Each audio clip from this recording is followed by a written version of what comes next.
नमस्कार। Kolkata film festival में अमिताभ बच्चन ने बहुत बड़ी बात कही। हिंदी फिल्मों के महानायक मेगा स्टार अमिताभ बच्चन ने अभिव्यक्ति की आज़ादी और नागरिक स्वतंत्रता का मुद्दा उठाया। यह बहुत बड़ी बात है। विपक्ष की पार्टियों को छोड़ दें और थोड़े से सामाजिक कार्यकर्ताओं को छोड़ दें तो कोई आज इन मुद्दों पर बात नहीं कर रहा है। न नागरिक स्वतंत्रता की बात होती है और न अभिव्यक्ति की आज़ादी की बात होती है। दोनों पर बड़े सवाल खड़े हो रहे हैं। इसलिए यह सुखद आश्चर्य की बात है कि अमिताभ बच्चन जैसे व्यक्ति ने, जो हमेशा पॉलिटिकली करेक्ट रहते हैं और पॉलिटिकली करेक्ट बयान देते हैं, उन्होंने नागरिक स्वतंत्रता की बात उठाई और अभिव्यक्ति की आज़ादी की बात उठाई। उन्होंने पता नहीं किस संदर्भ में ये बात कही।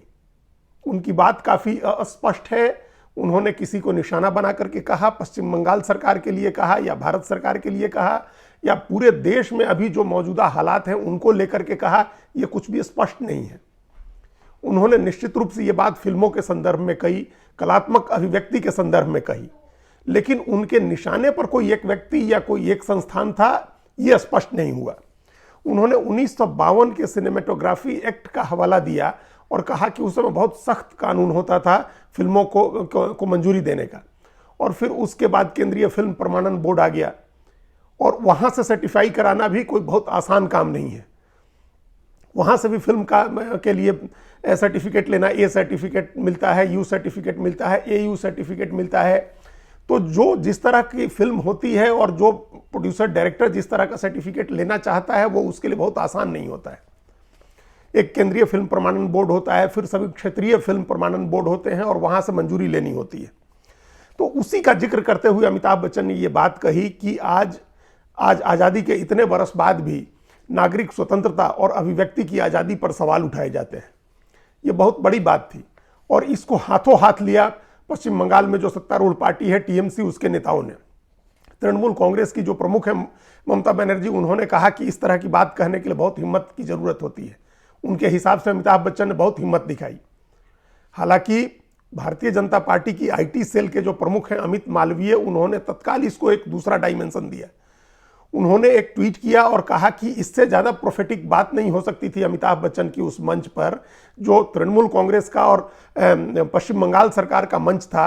और उन्होंने इस बात को जोड़ा कि 2021 के विधानसभा चुनाव के बाद की सबसे खूनी हिंसा अगर किसी राज्य में हुई थी तो वो पश्चिम बंगाल में हुई थी। तो उन्होंने इस बात को ये रूप दिया कि अमिताभ बच्चन का इशारा पश्चिम बंगाल में जो हिंसा हुई थी उसकी तरफ भी था। उन्होंने कहा कि इससे ज़्यादा प्रोफेटिक अमिताभ बच्चन नहीं हो सकते थे, उन्होंने जिस जगह पर यह बात कही। तो इसके तुरंत बाद फिर तृणमूल कांग्रेस के नेताओं ने इसका जवाब दिया और उन्होंने कहा, तृणमूल कांग्रेस के जो राष्ट्रीय प्रवक्ता हैं साकेत गोखले ने और तृणमूल कांग्रेस की एक MP है नुसरत जहां, उन दोनों ने ट्वीट किया और कहा कि अभी अमिताभ बच्चन का इशारा जो देश के मौजूदा हालात हैं उसकी तरफ था। तो यहां भी अमिताभ बच्चन ने एक वो छोड़ दिया, क्वेश्चन मार्क छोड़ दिया, जो हर तरह से उनके जो उनकी पॉलिटिकल स्टैंडिंग होती है, जो देश और समाज के मुद्दों पर जो उनकी समझदारी होती है और उनकी चुप्पी होती है या उनका बयान होता है, वो सब बहुत कैलकुलेटेड होता है। तो उन्होंने यहाँ भी एक क्वेश्चन मार्क है कि उन्होंने किसके लिए कहा, देश के मौजूदा हालात को लेकर के कहा कि किसी एक पार्टी को लेकर के कहा, किस संदर्भ में उन्होंने कहा। तो इसकी दोनों की अपनी अपनी व्याख्या है। लेकिन ये जरूर है कि उन्होंने ये बात कही, उनके जैसा पॉलिटिकली करेक्ट आदमी ने ये बात कही जो प्रधानमंत्री नरेंद्र मोदी के बहुत पसंदीदा कलाकार माने जाते हैं। वो प्रधानमंत्री नरेंद्र मोदी को बेहद पसंद करते हैं। 2014 का जो लोकसभा चुनाव था उसमें गुजरात के ऐड में भी उन्होंने विज्ञापन किया था और उसमें कई चीज़ें ऐसी थी जो उनके पिछले पॉलिटिकल स्टैंडिंग से या पॉलिटिकल जुड़ाव से उलट थी। तो ये सब इस वजह से थी कि वो प्रधानमंत्री नरेंद्र मोदी के बेहद करीब हैं और उन दोनों प्रधानमंत्री मोदी भी उनका बहुत सम्मान करते हैं। अभी उन्होंने 11 अक्टूबर को उनके जन्मदिन पर, 80वें जन्मदिन पर एक लंबा चौड़ा शुभकामना संदेश प्रधानमंत्री ने भी लिखा था। तो वैसे व्यक्ति का, वैसे अभिनेता का नागरिक आज़ादी और अभिव्यक्ति की स्वतंत्रता की बात उठाना एक बड़ी बात थी। तभी इसलिए ये चर्चा का विषय है कि उन्होंने क्यों ये बात कही।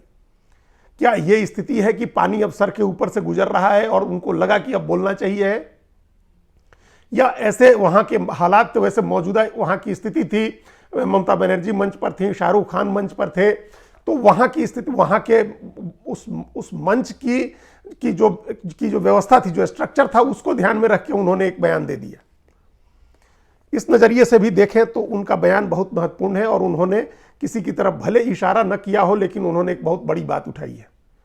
आज सचमुच देश में अभिव्यक्ति की आज़ादी को लेकर के सबसे ज़्यादा सवाल हैं, सबसे ज़्यादा खतरे हैं। आज हर दूसरी फिल्म का बहिष्कार किया जाता है। एक बाजाबता आहत प्रधान समाज है जो रोज किसी न किसी बात से आहत हो जाता है। सोशल मीडिया पर फिल्मों को बाइकआउट करने का ट्रेंड चलने लगता है। उनके हीरो आइडेंटिफाइड हैं, उनकी हीरोइंस आइडेंटिफाइड हैं, उनके प्रोड्यूसर डायरेक्टर्स आइडेंटिफाइड हैं, जिनकी फिल्मों के बहिष्कार का अभियान हर दूसरे दिन चलता है। इस हीरोइन का बहिष्कार करो, ये दीपिका पादुकोण जैसी हीरोइन जो सिर्फ इसलिए जिनका बहिष्कार किया गया कि वो जेएनयू में चली गई थी, और उस समय जिस फिल्म का प्रमोशन करने वो जेएनयू में गई थी, वो एसिड अटैक की विक्टिम्स को लेकर के वो फिल्म बनी थी। छपाक उस फिल्म का नाम था। और वो जो एसिड फेंका जाता, तेजाब जिन महिलाओं के, जिन लड़कियों के चेहरे पर फेंक दिया जाता है, और ऐसी दुर्भाग्यपूर्ण घटना अभी 3 दिन पहले दिल्ली में हुई है कि 17 साल की एक युवती अपनी छोटी बहन के साथ जा रही थी और उसके ऊपर 2 लोगों ने तेजाब फेंक दिया। उसका चेहरा खराब हो गया, उसकी आंखें खराब हो गई हैं। ये अभी 3 दिन पहले की दिल्ली के द्वारका की घटना है। तो ऐसे जो इस तरह के जो विक्टिम्स हैं, उनके ऊपर वो फिल्म थी। लेकिन उस समय जेएनयू चली गई थी वो, जिसको लेकर के अभी जो करंट डिस्पेंसन है, सत्तारूढ़ जो पार्टी है, सरकार है, उसको पसंद नहीं है जेएनयू, और वहां वो चली गई। तो इस वजह से उनकी फिल्म का उतनी सामाजिक सुदृश्यता वाली फिल्म का बहिष्कार किया गया। आज तो खैर उनकी जो फिल्म है पठान, जिसके एक गाने को लेकर के और बहिष्कार किया जा रहा है, उससे लोगों की भावनाएं आहत हुई हैं, वो तो एक अलग मामला है। वो ऐसे भी बहुत ही फूहड़ और बहुत अश्लील गाना है जिसको लेकर के विरोध हो रहा है। बेहद फूहड़, 2 कौड़ी का गाना है वो, और उसका प्रमोशन भी इसी अंदाज में किया गया। उसको बनाया ही इसलिए गया था कि उससे एक कंट्रोवर्सी खड़ी की जा सके। लेकिन इसके बावजूद अगर उस फिल्म को, उस दृश्य को, उस गाने को केंद्रीय फिल्म प्रमाणन बोर्ड ने मंजूरी दी है, अगर उसको एक सर्टिफिकेट दे करके फिल्म रिलीज करने का की मंजूरी भारत सरकार ने दे दी है, फिर किसी को भी उसको उसके खिलाफ आवाज उठाने या उसको आवाज उठाने तक तो ठीक है, लेकिन ये चेतावनी देने का कि आप उस फिल्म को अगर किसी थिएटर में लगाया गया तो थिएटर को आग लगा दिया जाएगा या वो दृश्य वापस लिया जाए, ये सीधा भारत सरकार को चुनौती है। मध्य प्रदेश के गृह मंत्री नरोत्तम मिश्रा ने कहा है कि वो दृश्य वापस नहीं हुआ तो फिल्म नहीं रिलीज होगी।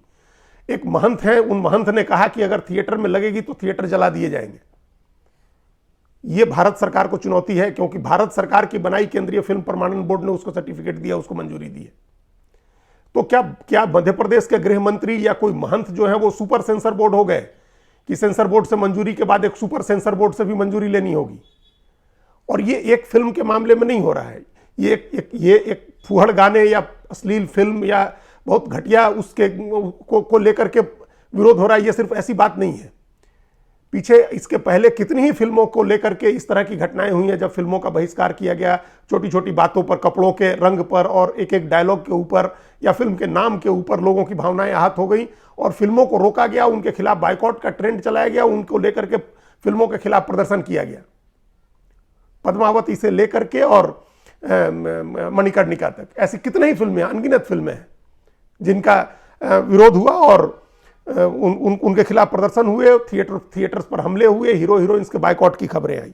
और ये सिर्फ वहीं तक सीमित नहीं है, दूसरी और भी तमाम कलात्मक अभिव्यक्तियों के लिए इस समय बहुत अच्छा माहौल नहीं है, बहुत खतरनाक माहौल है।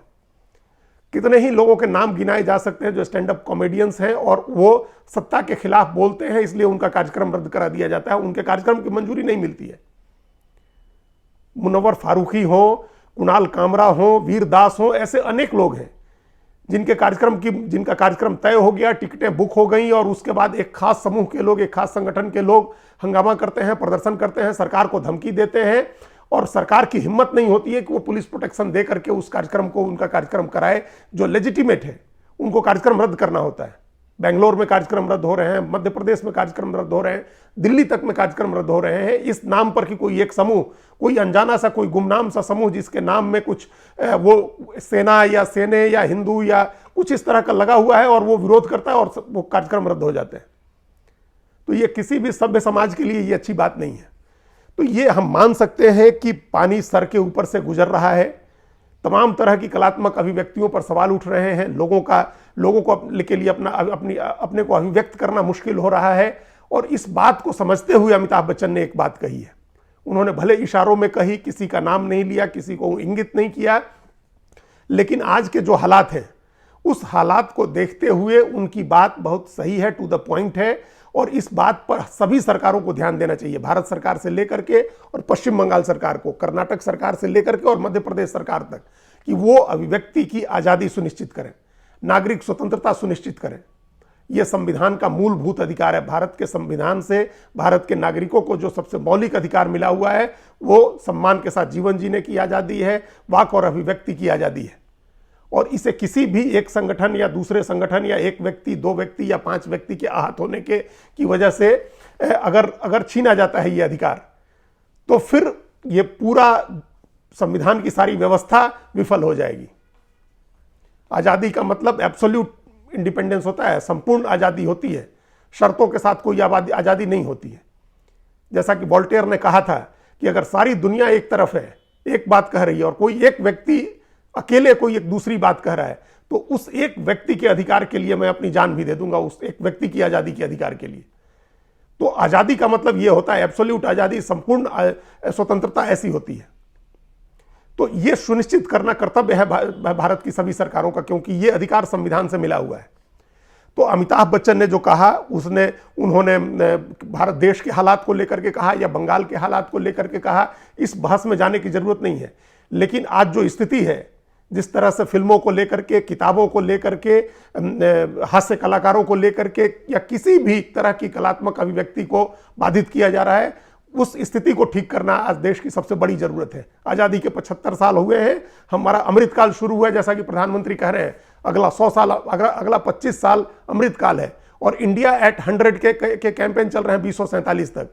तो उसमें सबसे बड़ा लक्ष्य यह होना चाहिए कि जो बोलने की आज़ादी, अभिव्यक्ति की आज़ादी, कलात्मक अभिव्यक्ति की आज़ादी जो आज खतरे में है, उसको उसे मुक्त किया जाए। धन्यवाद।